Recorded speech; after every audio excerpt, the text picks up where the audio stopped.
Uphenduke ihlaya owesifazane wey'ngane zakwethu ey'nkundleni zokuxhumana ongokudabuka eZimbabwe ethi yena kwelakubo kudliwa inkukhu yesizulu. Uyacela ukuthi abase-chicken likhini bemflayele inkukhu yakhe-ke laphana ungene nayo eyiphethe ngesandla. Ngibingelele kuzo zonke iy'ndawo la okufinyela khona lo mbukiso bafowethu.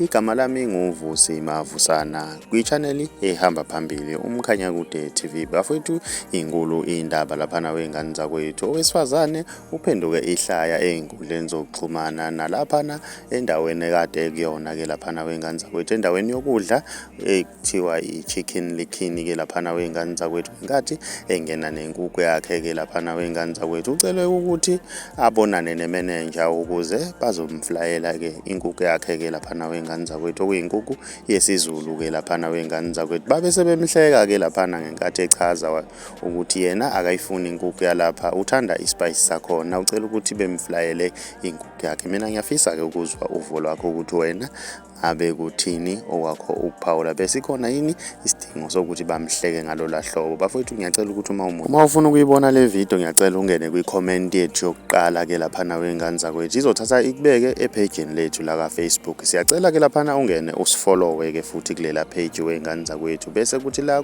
ku-YouTube wenze okulungile-ke laphana bafowethu, ucinezele subscribe, cinzene bell ukuze uzothola njalo ama-notification masiphosta ivideo enye.